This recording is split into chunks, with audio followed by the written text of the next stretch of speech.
Well, hello, beautiful people. It's me, Sam, from your friendly neighborhood, Dunder Mifflin Paper Company. And I wanted to do a different kind of video today. Last night, I was in bed. I was getting ready to go to bed, and I was just watching some YouTube. And I saw this video online, and I thought it was very heartbreaking on, multiple points of view, and it just... Yeah, it was a different kind of video that I've seen, This guy was so guilt-ridden that he called the cops himself on a murder case or a missing person case that was in 2008, and it was, just recently in 2023. So near like a decade and a half. And he was so guilt-ridden that he decided to just call the cops on himself, and I'm going to watch the video now. And a missing persons case closed with a murder confession out of the blue more than 14 years later. News 13 investigative reporter Ann Perret sifted through all the audio and video of that confession to show you how police weren't so sure about his story until they started pulling up the floorboards. Ann? Roswell police get suspicious at one point, wondering if Tony Peralta is making all of this up because he can't remember every detail. But the ones he does end up leading them right to his landlord's body. One 911 call. Sir, tell me exactly what happened. Well, I killed somebody. You killed somebody? Yes, sir. With a casual confession made from a stranger's phone at a gas station. Here you go. Puts an end to a 14-year mystery. What's your name, sir? Tony Peralta. And who is the person that you killed, Tony? His name is Bill. Bill, whose full name is William Blodgett, was reported missing to Roswell police more than a decade ago. It's the middle of a Monday afternoon earlier this month. A very calm Peralta waits on the curb for officers to arrive. I'm just tired of covering it up already. Try to cover it up? Yeah. Okay. I'm tired of living with my wife, sir.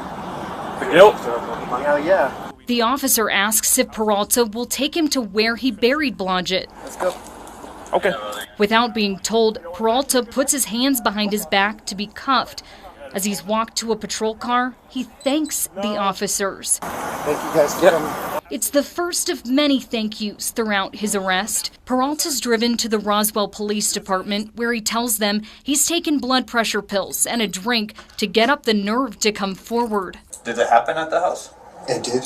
It did? I was on meth really bad. Okay. And I killed him because he didn't give me no money. And I buried him in his house. Because he can't remember the address, Peralta agrees to help them locate the house. We later find out he lived there too. Blodgett was his landlord. In his early 20s, Peralta rented a room in Blodgett's house. It's right here. The next house. This white one? This white one here? Yeah. I buried him in that slight place right here. The area that looks like a room added on to the home. Now that they have the address, police match it to an old report on William Blodgett's disappearance, which shows they were suspicious of Peralta then and even searched the house. Why didn't they smell his body in there? I don't know. It's a good question. Blodgett's son reported him missing in January 2009, saying he hadn't been seen since Christmas Eve. Court records revealed police used a cadaver dog on the property days after he disappeared. And a detective interviewed Peralta because a witness told police Blodgett had accused Peralta of stealing his wallet and trying to evict him.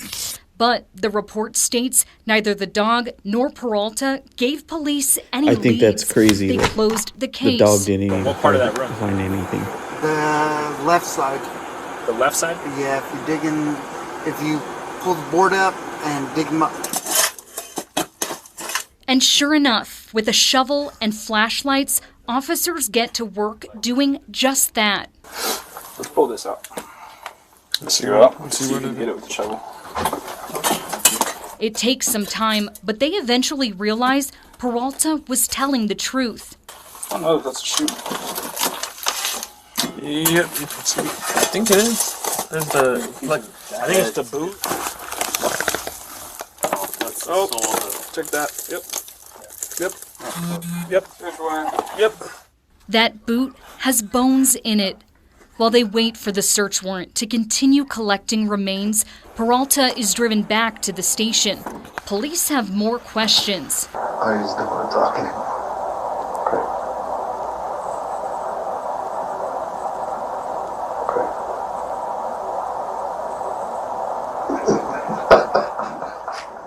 Well, it's off your shoulders now, man.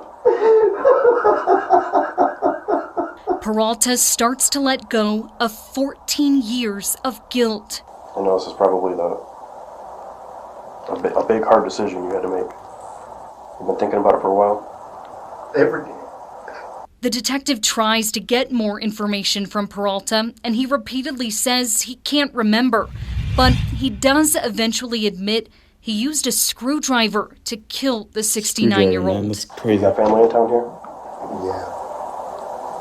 That's why I wanted to confess, for they don't, nothing happens to them. It was my fault for my sending them. The detective tells Peralta this should bring some closure to Blodgett's family. Tell them that he was a good man and I should have did what I did. He was always good to me, and I took his life for no reason. And I don't have an excuse. Online court records show Peralta has been arrested 4 times by Roswell police over the years, but none of those were for violent crimes. He's now charged with first-degree murder. Back to you. So yeah, look, I'm not making any excuses for him. What he did was wrong, was terrible. It's god-awful. I feel bad for the man he killed's family. I'm sure there's some relief, and of course there's relief for him. He's been holding this in for close to 15 years. And look, he could have gotten away with it, man. I mean, for 15 years, he was free, except he was not free in his own mind. He lived with that every single day. Like he said, he thought about it every single day. And yeah, it's heartbreaking. It's heartbreaking because what he did was wrong. But especially nowadays, people do not want to take accountability for their actions. And although it's 15 years too late that he finally, fessed up, at least he still did it. Because I'm sure there's people out there that have done, murders and have done far worse things, and they're still living scot-free. So, yeah, those are just my brief thoughts, man. I thought that was just a heartbreaking, feel bad for the old man, and he even says it there that, he was a good man, and not to put the blame on drugs, but he I don't know if you noticed, but he had stated that he was on drugs. And it's heartbreaking, man. I mean, he lived 15 years with that guilt. I know if I know if something happened where I ended up killing a person, I wouldn't even go a day, man. The guilt would just eat me up. That's so bad. I mean, it's sad on all accounts, and I'm sure the guy who did the murder, I'm sure his family is just heartbroken. Yeah, but at least it brings some relief to the old man's family, and the mystery is solved. And I'm just surprised because usually when they bring out the dogs, like, the dogs are able to smell this stuff out, but I'm curious as to why, they couldn't smell anything. And the guy who murdered the old man, he even brought up a good point. Like, how come they didn't smell? Like, you would have thought there would be some kind of scent. And that's just surprising to me. But guys, those are just my thoughts. I mean, that you could see the video on your own if you want, but I just thought it was a very heartbreaking video. Guys, thank you so much, and you guys take care out there. Okay?